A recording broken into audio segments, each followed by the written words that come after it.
Welcome all. My name's Fazal. The Coach Inclusion Diversity Manager for the FA. This is a series of 3 webinars around inclusion and diversity. This part 1 actually looks at the significant underrepresentation of BAME females, in particular Black and Asian, within the game, with a focus on the professional game. I've been deliberately provocative with the name of the webinar, calling it First There Was Hope, Now There's Despair. I hope that over the next hour, we can unpick and explore the alarming low numbers of BAME females coaches within the game. I'm also delighted to welcome an esteemed special guest and a panel. And what I'm looking to do is just quickly introduce our guest and our panelists, and then we will move forward with the questions.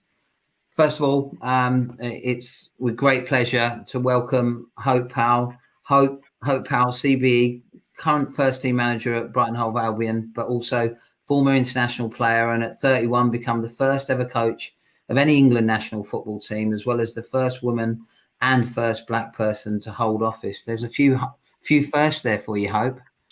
Yeah, sadly, I'm no longer 31. I just want to make that clear.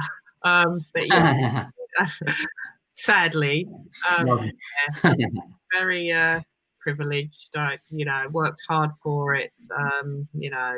Long journey, and some great opportunities I've had to be the first, and more importantly, continue in the game. Brilliant. Thanks, Hope. Also, an esteemed panel of guests to share their lived experiences as well, who not only have some key questions for Hope, but also can also offer us some answers as well to this real question that we're posing. We have Manisha Tailor, MBE, currently foundation phase lead in QPR's Boys Academy. Welcome, Manisha.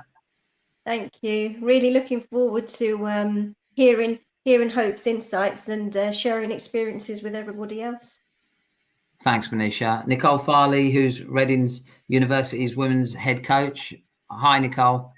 Hi, Butch. Hi, everyone in the panel. I know that you guys are excited, so let's get the show on the road. Absolutely. And finally, Alena Moulton, who is head coach at Stoke City Women. Alena, good to see you. Hi, Butch. Thank you for inviting me, and really looking forward to hearing Hope's insights and everybody else's experiences and challenges that they've had along the way. Fantastic.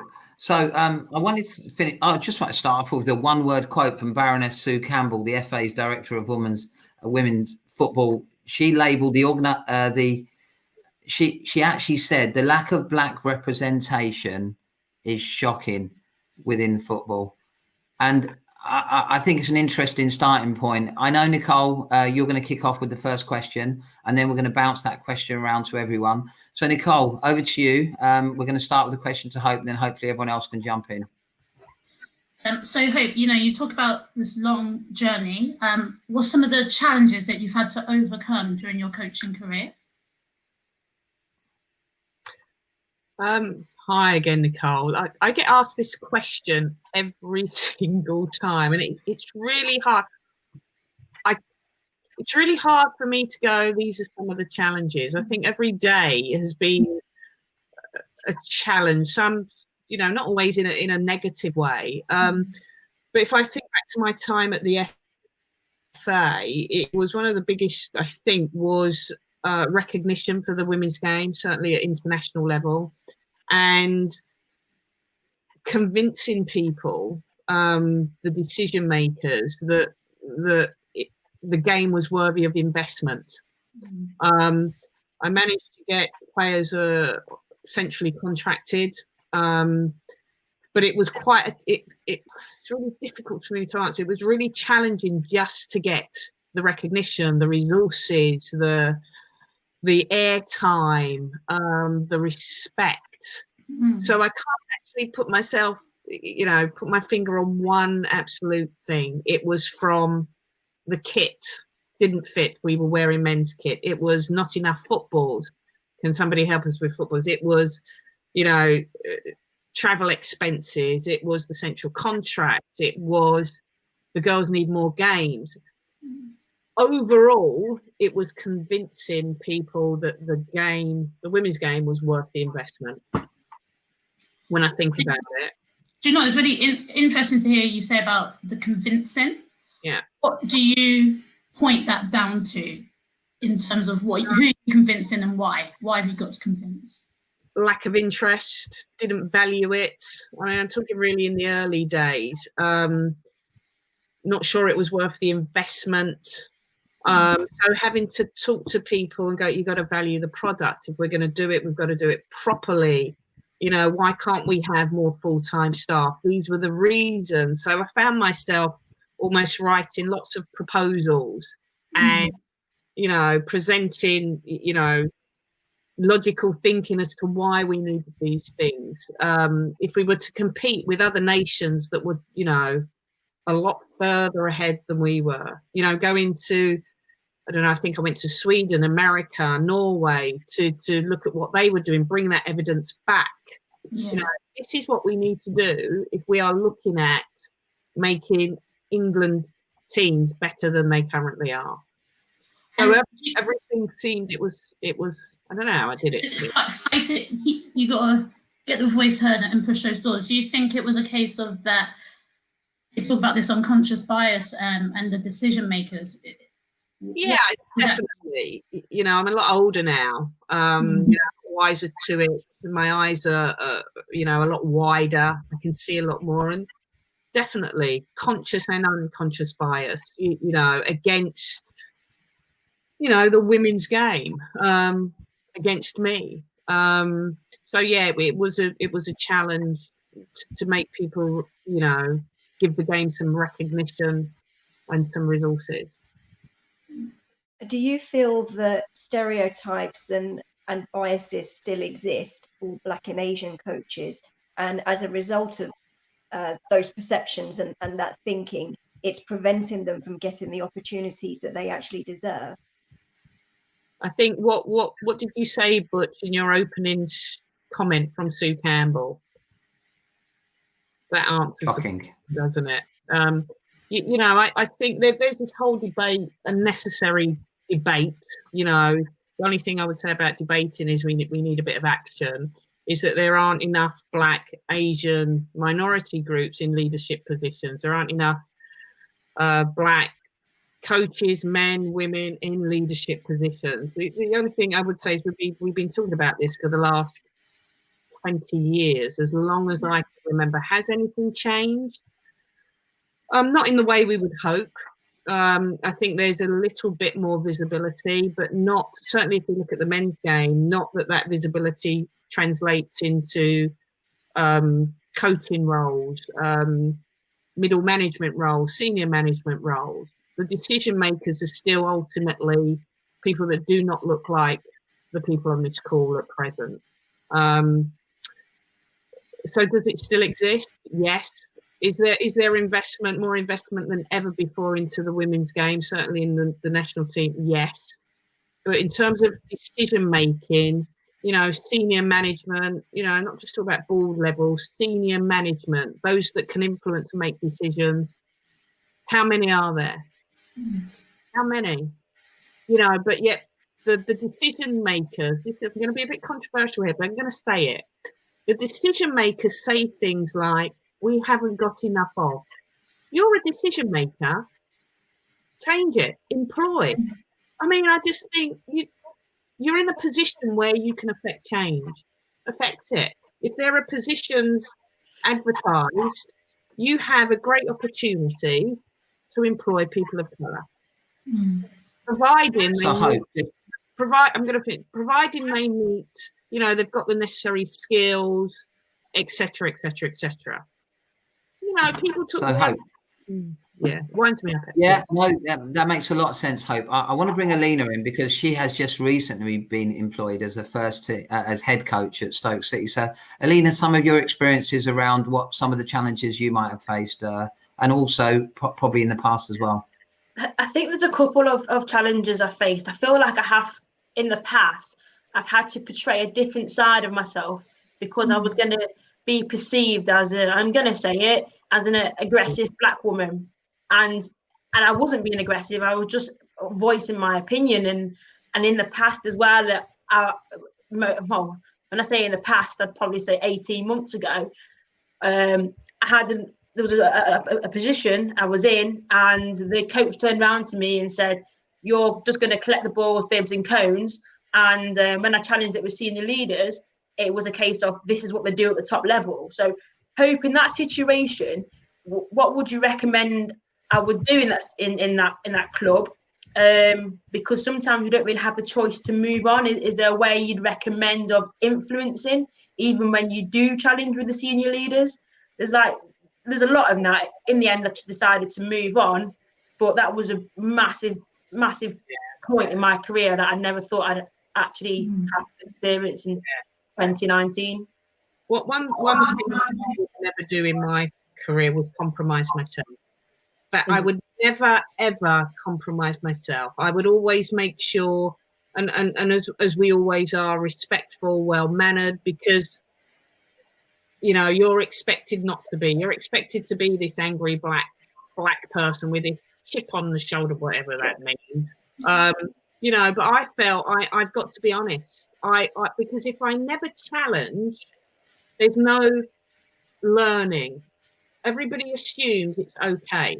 So I felt that I would always have to challenge. If it wasn't well received, I'd go about it in a different way.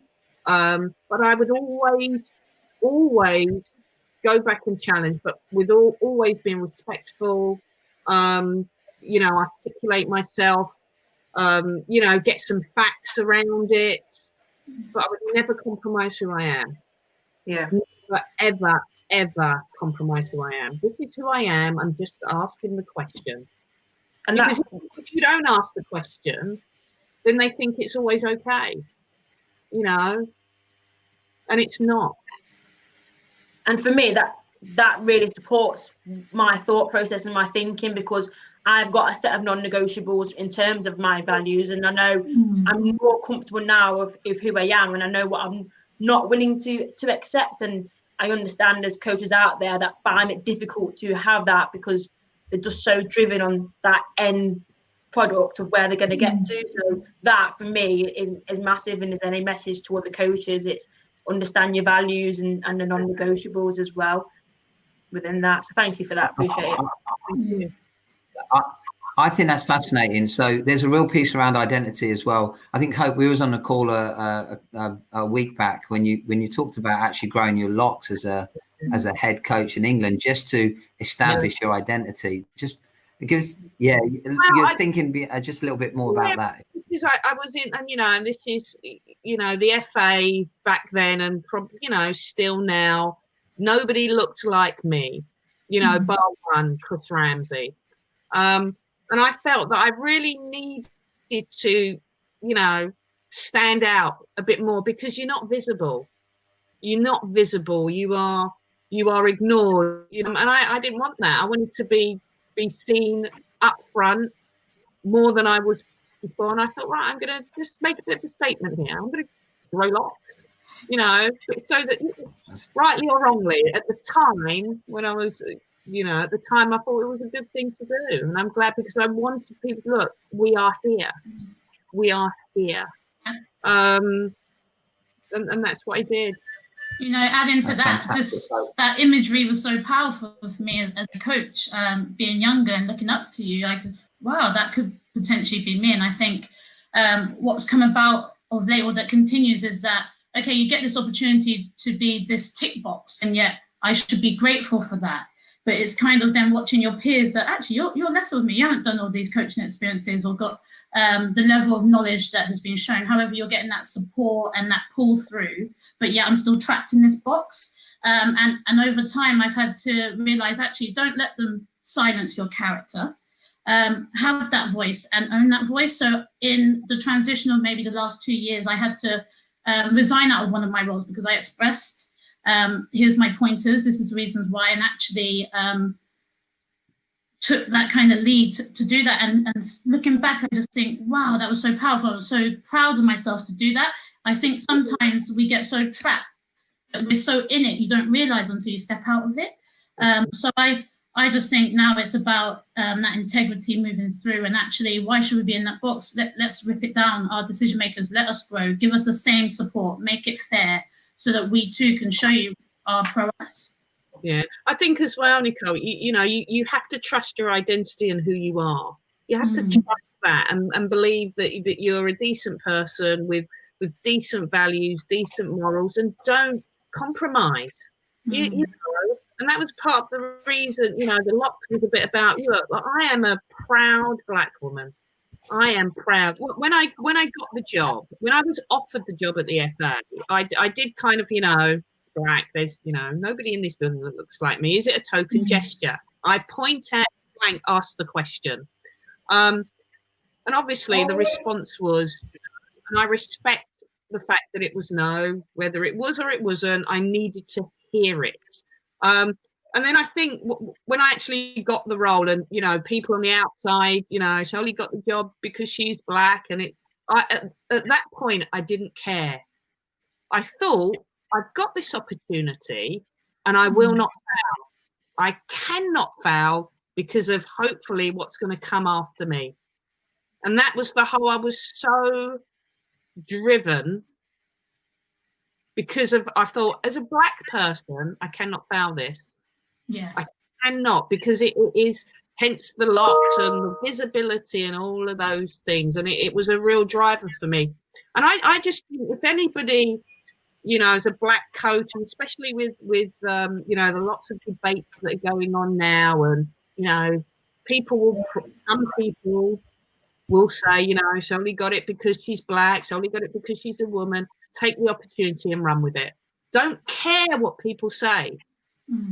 Get on with it and be the best version of yourself and succeed. Because then people they won't go, oh, Alena, angry Black woman. They'll go, Alena, good coach. They'll go on Nicole, fiery. They won't think about you, colour. They'll go, she's a good coach.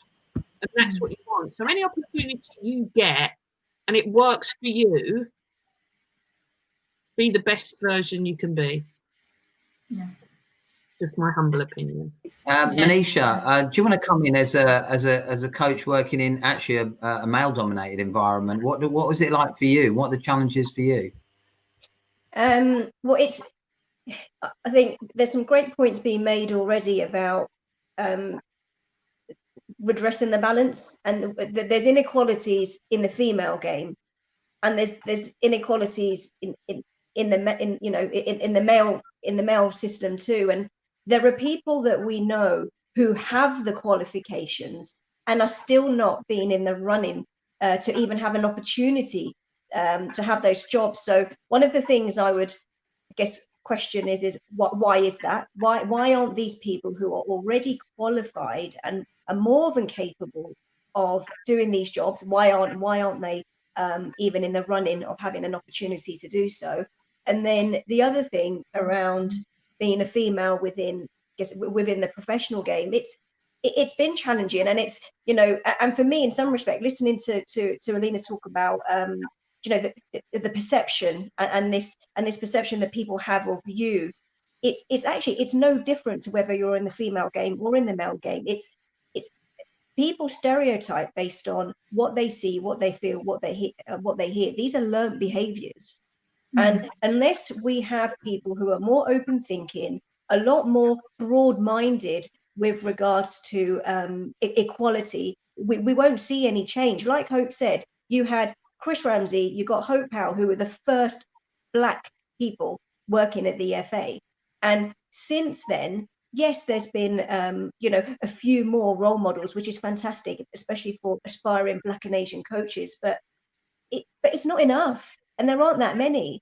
And equally, like, alluding to what Alena said about this perception, it's no different to being Asian. You get, it's almost, if you have a voice as a female, you're seen as somebody who's angry, or you're seen as somebody who doesn't, may not know their place, and that's wrong. So the advice, I guess, the question I want to ask Hope is, how do we help people like myself, people like Nicole, Alena, and others who are in these environments. So once we have an opportunity to be in these challenging environments as a minority within that majority group, what can we do, or what can help us manage within that environment so we can at least build and sustain a career to then go on and influence change and help other people? I think from my and I know it's not easy to do, I would always challenge back. I wouldn't compromise myself. I would, I'd take the punches. I'd take the fight on. That's what I did, and I'm not saying that everybody's the same. And I think more importantly, you try and bring people with you who recognise what's going on. You get them in as your ally.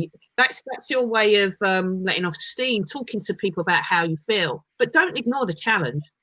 Don't ignore it. Go for it head on. And I know we've spoken, Manisha, and there's ways of doing that and embracing people, but I would never ignore it. I've quite often when I've been quite challenging, this is, the FA, I have to be careful what I say, being quite challenged, I've been almost ignored because of that, because I've gone in and I've challenged. What did I do?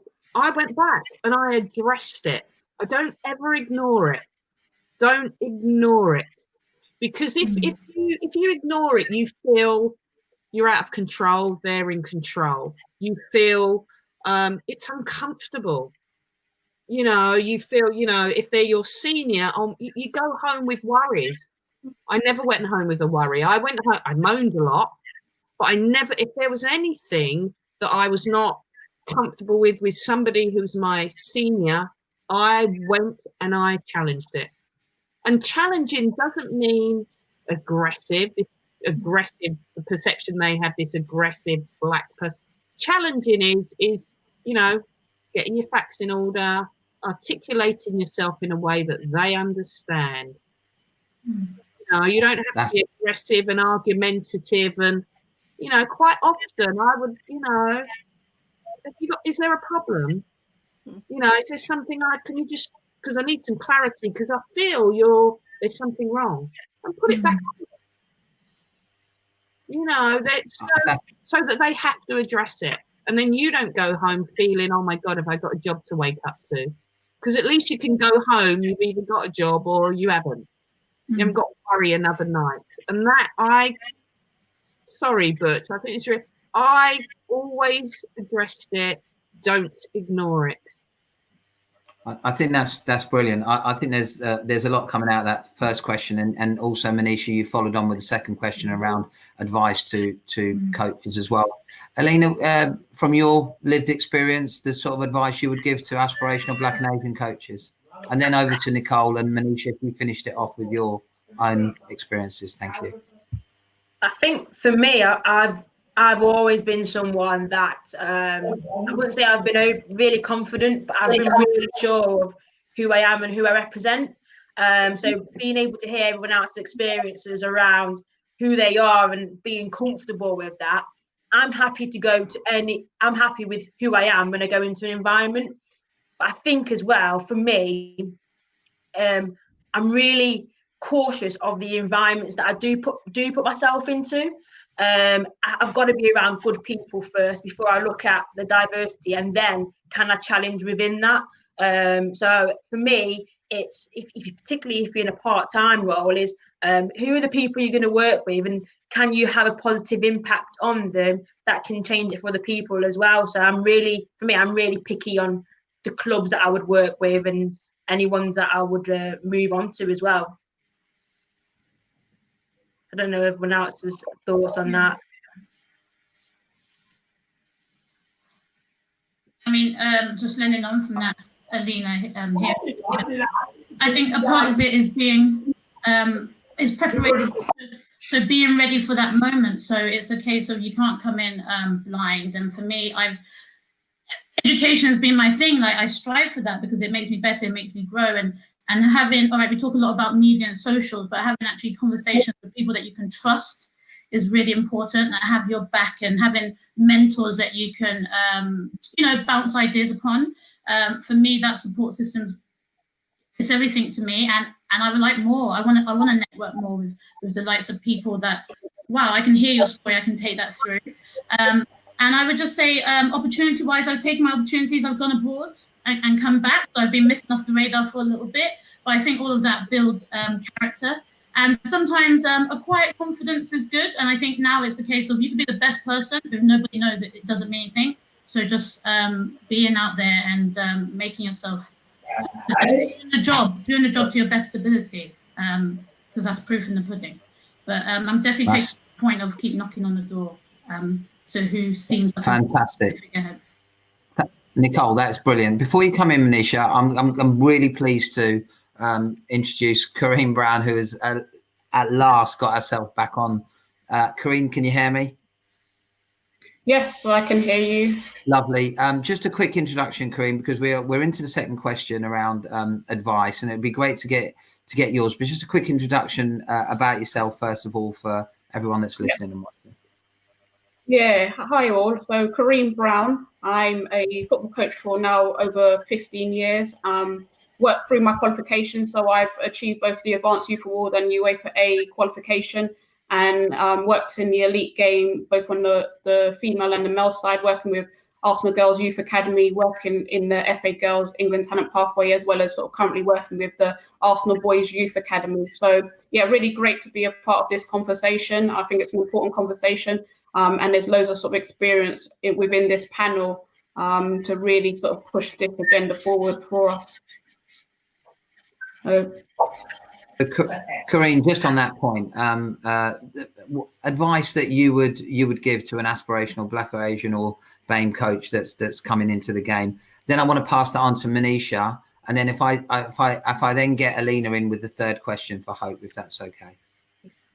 Yeah, really important question. And as we, many have experienced from sort of Black and Asian groups, it's not necessarily an overpopulated demographic in the world of football, especially in terms of females as well.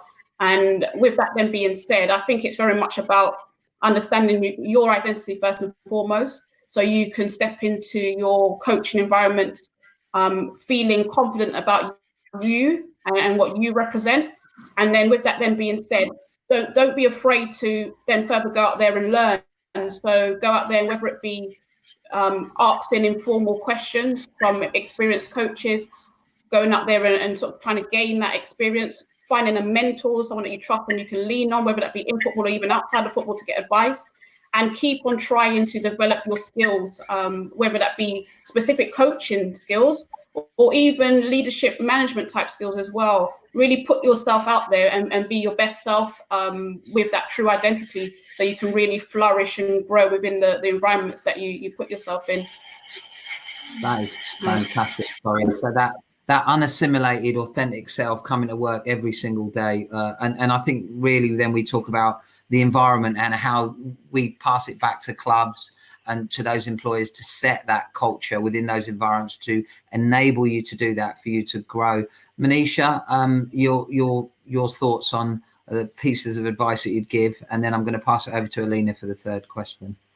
Yeah, two key things for me, really. One is to be patient and to take your time to learn the trade, whatever that might be or whatever that might look like for you in football, and gain a wide range of experiences, because that can then help you to be adaptable to different environments and perhaps give you this toolkit that you need to manage within those environments. And the second thing for me, which has been huge, particularly working in the professional game, is around allies. If, like Hope mentioned it earlier, that I seeking advice from her, and equally, if it wasn't for people like Chris Ramsey and Les Ferdinand, I don't even have an opportunity to even look at what it's like in the professional game. And the very reason that I am at QPR is because of Chris Ramsey. And we need more people like him. We need more people like Les, who are open-minded, who are visionary, and are willing to give people the opportunities from those minority groups. And it's not tokenism, because it's not saying that everybody, you know, who's Black and Asian should just be given jobs. Learning's been mentioned, and, you know, around almost serving an apprenticeship. I did almost 200 hours of volunteering at QPR before there was a change, and coincidentally there was a change in staff. And then, you know, Chris said, "Oh, Manisha, you're going to be working with the under-9s," you know. But had I not met Chris earlier and had an initial discussion in 2014, and then coincidentally met him again, perhaps, you know, that the opportunity wouldn't have opened up. But even having the discussion, he was somebody who was open-minded, and having somebody who's open-minded and in a position to be able to influence change, we need that. So just from that conversation, and the very fact that he was so open to, I don't have any jobs at QPR, but you're more than happy to, do you have your B license? Yeah, I've got my B license, right.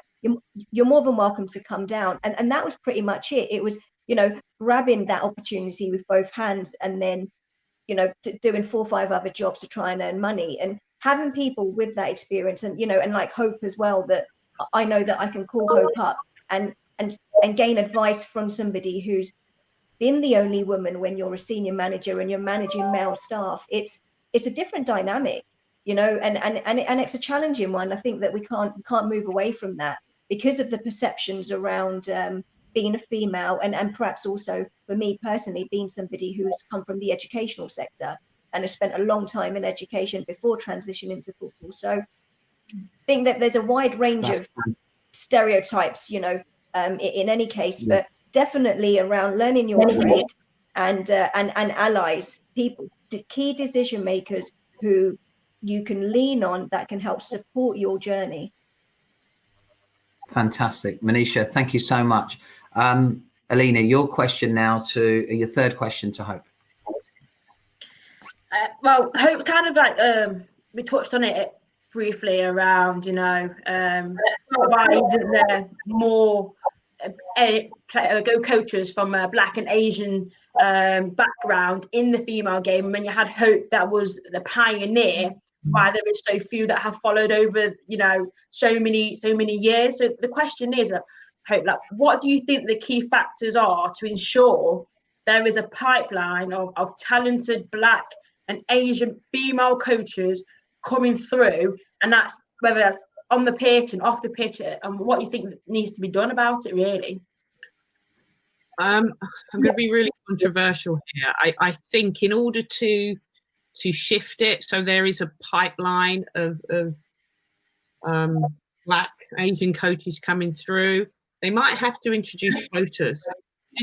And I know people have got, you know, quotas, token, is it right? If they've got the right qualifications, serve the game, you know, want to get educated, it may well have to go to quotas, because otherwise you never get the opportunity, because everything's been done, isn't it? We've got the BAME initiatives, we've put, you know, go on an ECAS course, put so many on an A license, and so many, and you can just look at the men's game.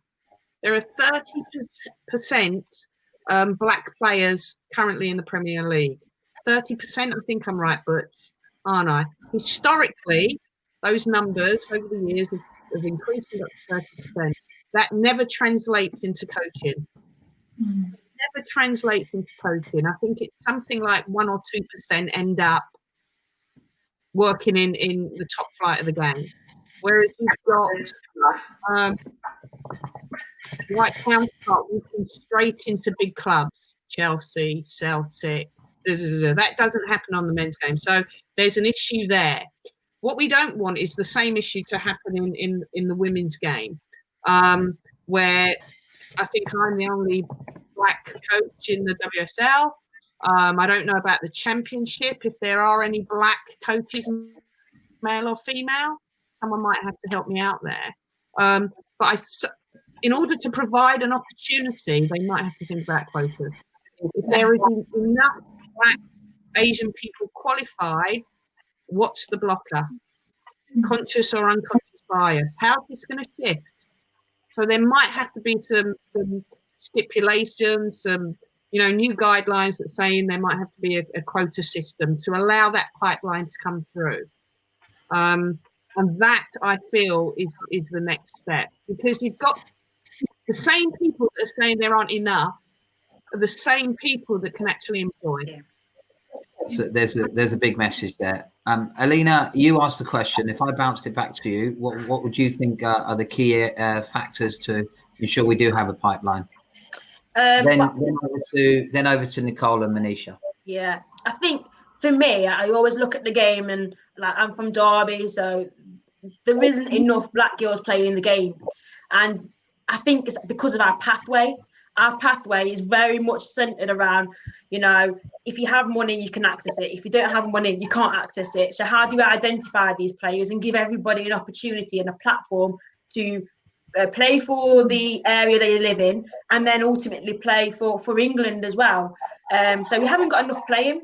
If we don't have enough playing, we're not going to have enough going into the game to a next level. So we've got to address the bottom. At the same time, we've got to address the top. So the top have to change the way that they do things, and stop saying we haven't got enough. Well, there's an opportunity to change the way you employ and the way you advertise certain job roles, so other people can have the opportunity. So for me, it's the bottom of playing, and then also at the top of think differently. If you're going to do the same things, you're going to get the same results. So that's my view on it, really. Thanks, Alena. Hope you might come in. Yeah, I absolutely agree. I've been having this discussion, Lena, over the last couple of days. There aren't enough black players, Asian players in the RTCs, which are the elite of the game. Why is that? The football is becoming a middle class sport, undoubtedly, in the women's game. RTCs have to fulfill a certain criteria, which means it's less accessible for low-income households, which unfortunately, black and Asian people, if you look at the whole of the country, earn the less money. So they're not going to go to my 11-year-old daughter, look, I'm going to give you that money, or to take you all the way to Brighton. We have a real issue in Brighton. So I think the clubs have to be held to account there and have some responsibility of making sure that there is accessibility for all. And if how are you going to get more representation in your club? And this happened when I was at Brighton, and I don't want to hog it, but this is something that can be done. We actually then went further afield. I'm from Peckham originally, and I want those kids, that raw talent out of Peckham. How they're going to get there? Right, we will pay their travel expenses. We will pay, because I know my own experiences. If it wasn't for somebody else, I would never have got to football, because my mum couldn't afford it. Low income. So I think there's a real issue there, getting the girls in, making football accessible for all. And then that will translate the pipeline. And then I think, that comes after. At the moment, when we're talking about current black coaches that aren't getting in the game, that are qualified, B license, A license, there needs to be quotas. There needs to be, right, we need X amount, I think. Otherwise, nothing changes. So there's a gap in the middle, isn't there? There's no pipeline, because the players aren't coming through, and those at the top are stuck. Some of us work really hard and we get a bit of an opportunity. If we go out of the game, we don't get the opportunity again. Thanks, Hope. Nicole? Yeah, I think those points, just the top need to be brave, and they need to be open-minded. It's for years been the words, and now we need the action. The action needs to happen. And that action, for me, often the reference is we want to be world-class as a country, as a nation, competing. But yet our habits are not world-class. To me, world-class is not one type. We need a diversity in that mixing pot. So until we make those changes, until the top can bring other people in, then it's going to stay the same. And I think it's from female, male, it's everything. So to be world-class, we need to have the world represented. I think Thanks, Nicole. Manisha, over to you. I think one of the questions that organisations need to ask themselves is, does your environment represent the demographic in which the club is situated? And if it doesn't, then you need to ask yourself why. And that's for coaches and for players. And the other thing with the, you know, around the pipeline, like Hope and the others have said, we've got so many courses and schemes now, but what happens to people who benefit from the schemes thereafter? So are there employment opportunities? Is there a development program that supports them to actually then get into jobs? Because not all of these schemes provide jobs. I think what we have to remember is, as much as the schemes are needed, just like quotas, purely because you know, we have decision makers at the moment, for whatever reason it might be, are perhaps not as open as they can be, that these schemes don't provide extra jobs because people already have jobs. What these schemes do is provide opportunities to volunteer or placements. Now, unless it's an ECAS, so somebody like me who's benefited from ECAS, I was a QPR part-time. The ECAS, the funding from the ECAS provided an opportunity for me to become full-time, and it puts you on a 4-year program. Now, that's slightly different to benefiting from voluntary placements, which I think are needed at the moment, but they don't provide jobs because people already have jobs. What they do is that it's an addition, you know, it's an addition to learn about the environment, get to see what it's like, and it puts you in the mix of it, so you can connect and you can get to know others in the game, which I think is fantastic. But what happens to those people thereafter, and who's held accountable for that? And then the second thing for me is also around, even, you know, things like, for example, the ECAS, that on my cohort, it started off with 3 women, me being me from that 3, but I'm the only one who's left remaining in the professional game. So if we have schemes that are there to help redress this imbalance, then why is it people are dropping out? So there's obviously a reason why, that for whatever reason it might be, that the 2 other females are no longer in the professional game. So I hope, yeah. Where are the opportunities, Manisha? That's the challenge. So you do all of these courses. That's why I'm saying at the top end, when, you know, Manisha's qualified, she's been on ECAS, she's you know, got her A license, she's about to go on her pro license. You're paying out all this money for no return. Why am I going to stay in it? Yeah. Why am I going to stay in it? Therefore, I'm going. I don't actually agree with quotas. What I'm saying is, it might be the best way to provide an opportunity.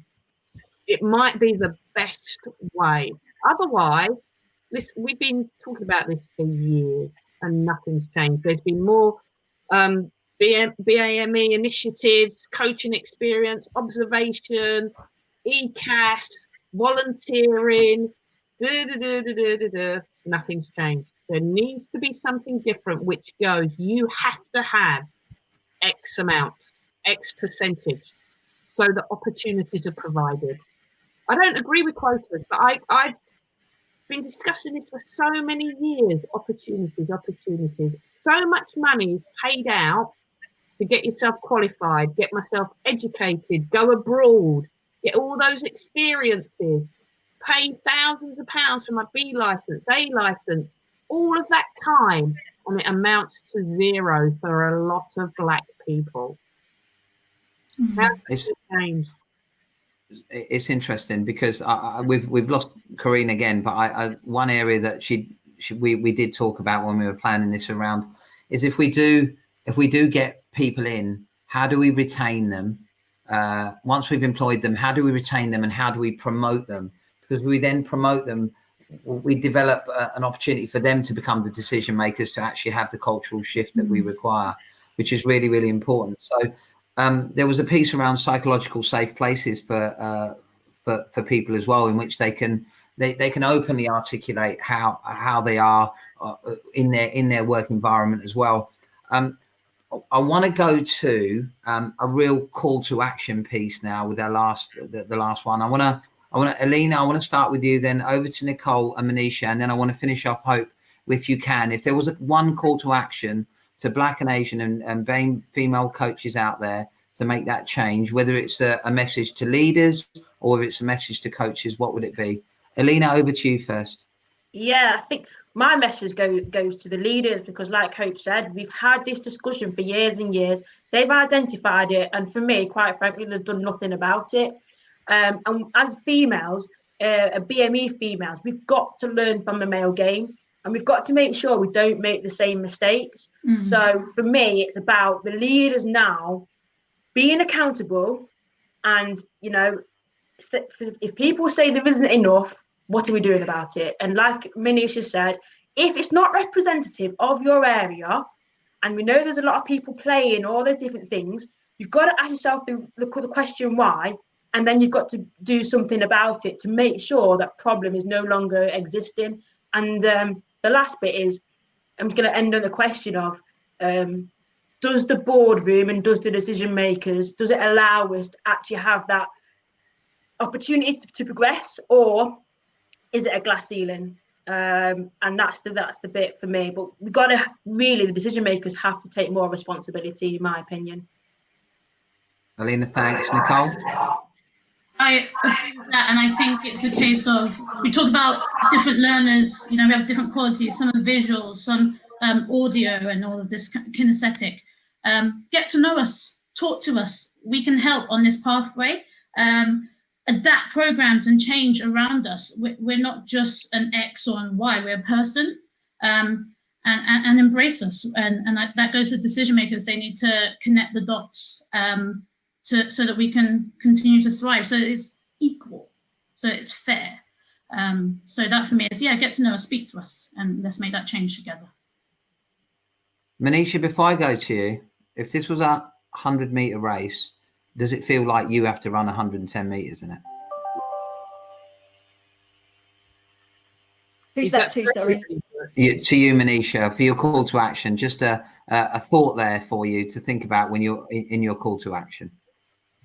Yeah, definitely, because I feel that this perception has been created that as Black and Asian coaches, you have to do more and you have to be better. And why should that be the case? Why can we not just be treated with fairness and be given the equality and opportunity as everybody else? And my call to action would be to decision makers, just like with what Alena and Nicole said, which is around being more open-minded around the decisions that they make to allow their organization to be diverse, to, or the very least, represent the demographic in which the club is in. So if they are not, and they have the power to influence change, then what's the point of courses and what's the point of having a pipeline? Because it's all very well having these schemes, but the schemes don't create jobs, and the schemes are not giving opportunities. What the schemes are doing are saying, here's something extra. We don't want to have something, we don't want to be an addition. We want to be integrated, part and parcel, and be treated just like everybody else and be given a fairness in opportunity. So if we can have more decision makers, and I'll go back to people like Chris Ramsey and people like Les Ferdinand, who are forward thinking, people like Hope Powell, who are visionary, if we can have decision makers who can influence change, we need them to help us. We need them to do that. Final words to Hope on the call. I was just gonna say, I think what everybody said is absolutely spot on. I think we have to appreciate as well, Black, Asian, and being female is as hard as it gets. So forget 110 meters, it's like 800 meters. Black, Asian, and female. That's a triple whammy. That's how challenging it is. I think my call to action, I'm just going to say, action your words. The people that are in positions, action your words. That's all. We talk about the decision makers are predominantly white. We talk about this all the time. Action the words you speak, because otherwise it's just talk, which is something we're doing for years. And I go, here we go again. Action your words. I think Action your words.